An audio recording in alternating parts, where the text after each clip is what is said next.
me surprised. Montec and I have had a mixed time in the past, and it's been a while since I looked at one of their cases, but you guys kept rumbling, whispering, and then screaming that I need to do a build in the new Montec King 95. And you know what?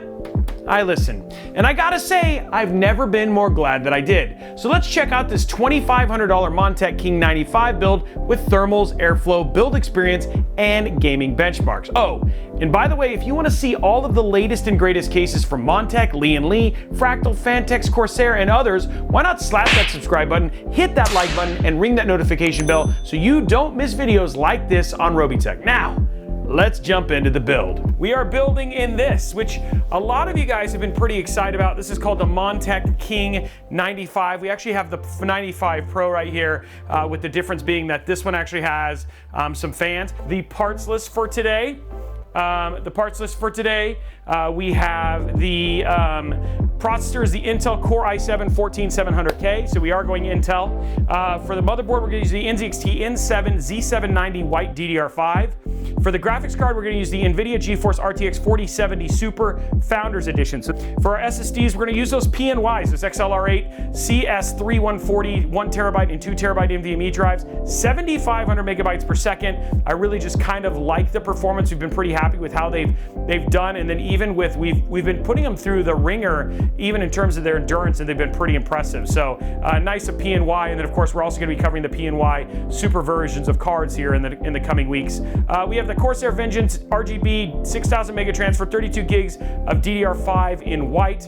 We have the Montec King 95, and then for our cooler reason, the Corsair iQ Link H150i RGB in white, as well as the QX140s, which are new, and the QX120 fans. And then finally for our power supply, the Asus Tough Gaming 851 Gold ATX 3.0 PSU. The one thing that's going to be kind of nice is us, we're going to remove all the fans. So we're going to kind of start with stripping the case and get this down to like the standard Montec King. It is a wide case in terms of space and all that sort of stuff. Actually, I feel like this one's actually going to be a lot of fun to just kind of build in, because there's just kind of a lot of room to move around. So we're going to start by kind of stripping this down. So we're going to start with taking the top off and then get to the inside here. Okay, so on the side here, continuing the stripping, the tearing down. Yeah, so there you go. This just pops off just like that. So there's the side one. What we're gonna do now is remove the fans and all that sort of jazz. Wow, stick coming in hot, guys.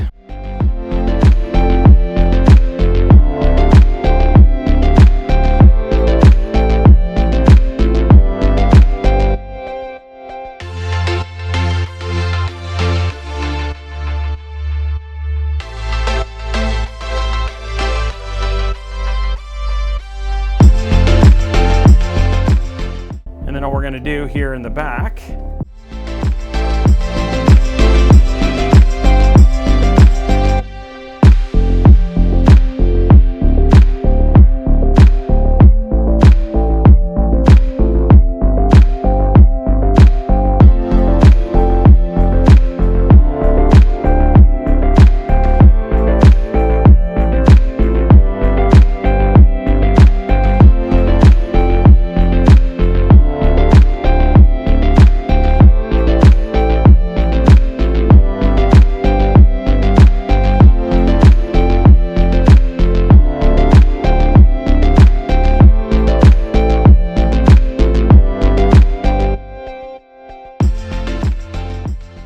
Okay, let's grab our motherboard and all that sort of jazz.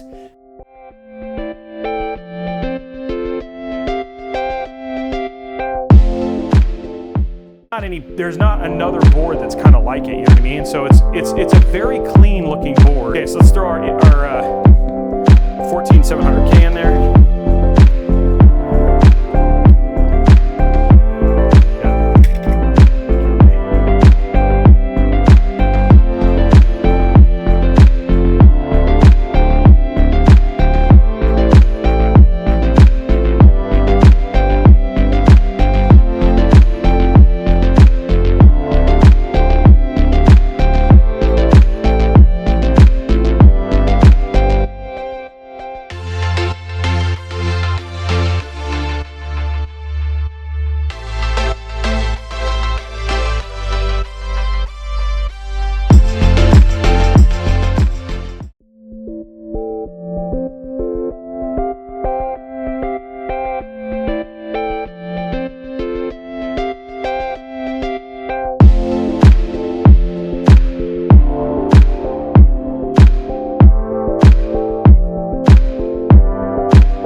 we go. That looks so good.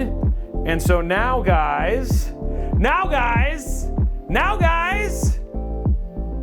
we get to put it in the case. Let's pop this in.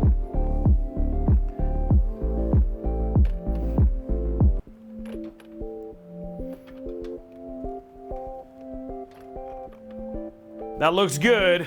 Okay, so we got everything in here. Now, guys, what we can do, why don't we go ahead and hook up our front panel connections, get those in, and then once that's done, we can then start moving on to getting all the fans and stuff in. But actually pretty excited to see how this goes in terms of, you know, connectivity and stuff like that. Bundle of wires that we get.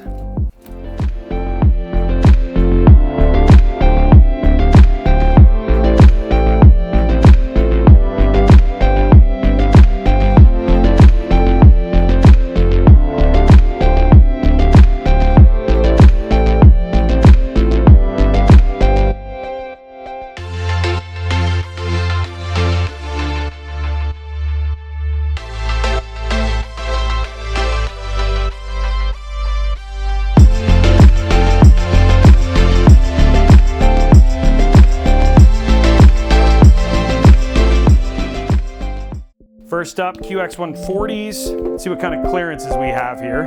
Let me get these put in.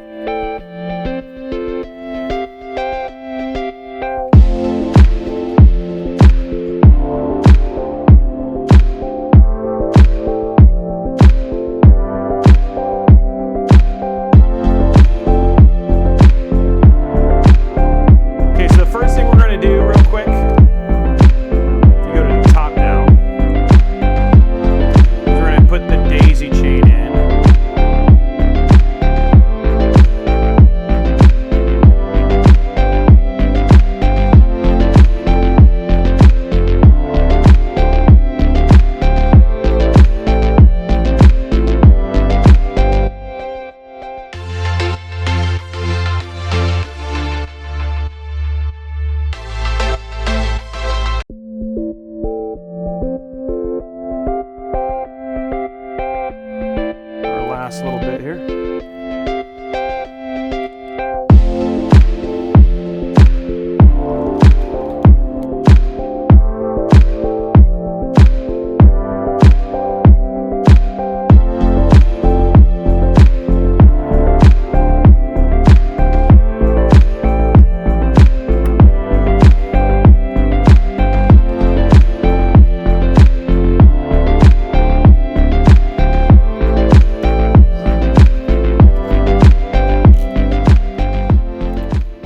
Okay, now for a little bit of a twist, our Founders Edition, but it's black.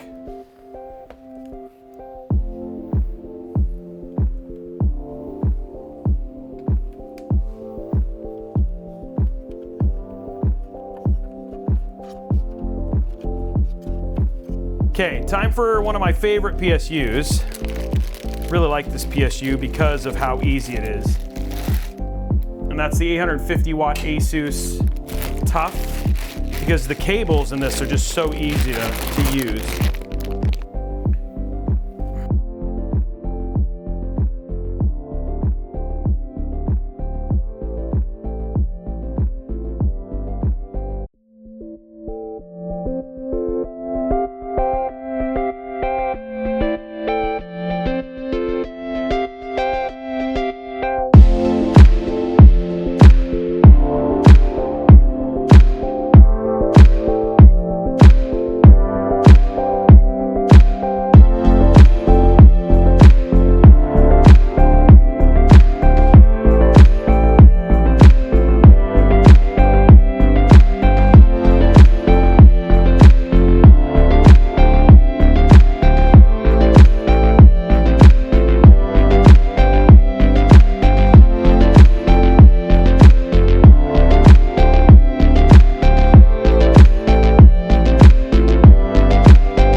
back.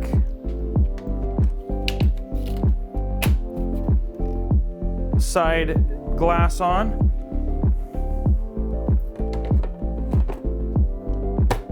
Okay, here we go. Here we go. It's time to plug this in. It's time to get this ready. We're going to go for a puppa. Gonna make sure this looks good. We want to make sure that this PC boots. 3, 2, 1. Oh, there we go. Oh, that's kind of cool. Let's go blue.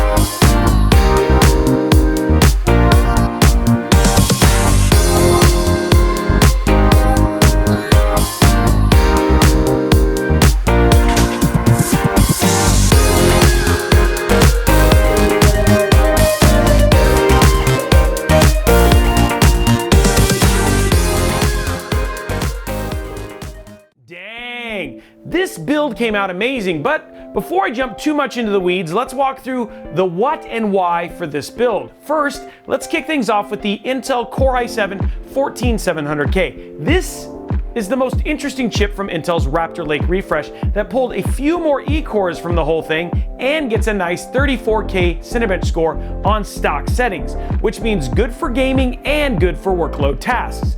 Cooling this little heat monster, we wanted to make things easy, so we threw in the new Corsair H150i IQ Link AIO and paired it with all IQ Link fans to keep things simple for the build. For MOBO and some cost savings, by the way, we used the NZXT N7 Z790 motherboard to keep that clean white aesthetic, and we popped in a 1TB and 2TB CS3140 NVMe drive in the case for PNY. For RAM, given we were already in the Corsair ecosystem, we used the 32GB of Corsair Vengeance DDR5 at 6000 megatransfer to keep the amount of RGB software under control. And finally, for the GPU, to kind of play with that whole Panda Stormtrooper aesthetic, we used the NVIDIA RTX 4070 Super FE and powered it all with Asus's Tough Gaming 850-watt PSU that has those amazing cables that are awesome for cable management. Yeah, now on to airflow. Using our Smoke Genie for visualization, you can see that we're intaking from 2 locations in this dual chamber case. We have those QX140s in the back and 3 QX120s in the bottom feeding air into this case. You can see that the air is then quickly pulled through to the exhaust via the Corsair IQ Link H150i QX120 fans at the top and the single QX120 fan in the rear. Okay, let's talk about thermals, and these are right where I expected them to be given we're running at stock settings. So when we look at the CPU idle, nothing to be too excited about, looking at 38 degrees, which is perfectly fine. When we jump to underload, we are hitting a nice and very reasonable 88 degrees Celsius. For gaming, we saw nice temps with things averaging at 54 degrees Celsius across the 5 games we run for our benchmark. For GPU temps, we also are good with idle at 39 degrees Celsius and both load and gaming temperatures at 63 degrees Celsius, which doesn't surprise given that pretty much a load scenario for GPUs is gaming. So thermals are healthy, but before we jump into gameplay benchmarks, I wanted to talk about the build experience in this case. First and foremost, compared to earlier Montec cases, I am very impressed. There isn't a lot to share about the build experience here because the build experience is actually really good. The case has plenty of room to work in, all the modern accoutrements like removable trays for radiators and fans, as well as good placement for cables and running any cables. There is a lot taken from the best of Lee & Lee and even height in terms of cases, and I love that in the white case, all of the cables are actually white. Now there are a couple of things worth mentioning, and this is it. First is the door in the back, which doesn't have anything to hold it down once you remove the screws to basically open it. Depending on how you build, it can be a problem. The other thing too is that if you're taking it apart and putting it back together, we did notice that you can strip those screws very easily, so you need to be careful. So you may just want to remove it when you're doing the build and then put it back when you're all done.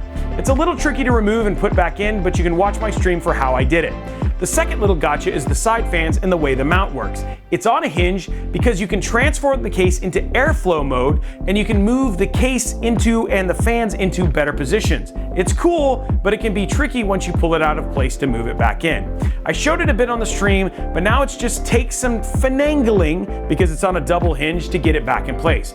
I mean, outside of those few things, that's kind of it. I can't wait to get our full review done, which will be right here if it's already out. But let's just be honest, there's a lot of flexibility in this case, and based on the experience, a really good option if you're looking for a case for your next build. Okay, so airflow, thermals, and benchmarks are great, but how did this particular build perform in gaming benchmarks if I wanted to build the exact same system you did, Robey? Well, let's find out, shall we? Kicking it off with Cyberpunk 2077 at 1440p with ray tracing and ultra and DLSS set to auto, and even with frame generation on, we hit 118 frames per second. Sounds like a nice solid way to spend some time in Night City, and that 4070 Super doing all sorts of super things.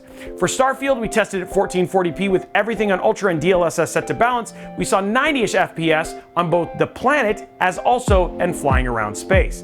Next up, we have Forza Horizon 5, again at 1440p with graphics set to extreme, DLSS set to auto, and frame generation on. We were looking at about 183 FPS, which is, if you wanted to pop into an ultra wide for racing sim, would be absolutely epic. For Call of Duty Modern Warfare 3, again 1440p, extreme graphics, DLSS set to balance, we're sitting at 198 frames per second. So get ready for a little campaign action, and don't worry, we're going to talk about MP here shortly. For Shadow of the Tomb Raider, 1440p with the highest graphical preset and XESS set to balance, you're looking at 238 FPS with rating those tombs. And finally, rounding out our single player games, we have Tiny Tina's Wonderland with graphics set to badass and FSR 2.0 set to balance. We saw 180 FPS. For MP titles, we kick it off with Apex with graphics maximized for competitive gameplay. We saw 393 FPS at 1440p. And for Call of Duty, we set optimal settings to maximizing frame rate at 1440p. We saw 297 FPS. Finally, for Fortnite, again, graphics set for competitive gameplay to maximize frame rate. We saw a whopping 422 FPS. Now, of course, your mileage may vary based on your preferences, but this will give you a great idea of what this build is capable of. So there it is, our $2,500 build inside of the Montec King 95. We gave you a build, airflow, thermals, build thoughts, and game performance. Phew! But enough about what I think. What do you think? Were you surprised that this was a Montec case? Do you like the whole black and white color scheme and the whole Stormtrooper aesthetic? Does this look like a build you would actually want to replicate? And how can we actually make these videos better? Let us know all that down in the comments below. Now, while you're down there, make sure you slap that subscribe button, whip that like button, and ring that notification bell so you get a notification each time we post videos like this right here on Robeytech. Also, if you have questions or you want to discuss builds about these cases or any other ones, head on over to our Discord server over at discord.gg/Robeytech. Who knows? You could have a great discussion and you maybe make a friend, maybe even a wife or a husband. That'd be crazy. Please tell us if that's true down in the comments. Also, feel free to reach out and follow me at Robeytech absolutely everywhere. That's it for me. Thanks for watching, and we look forward to seeing you on the next one.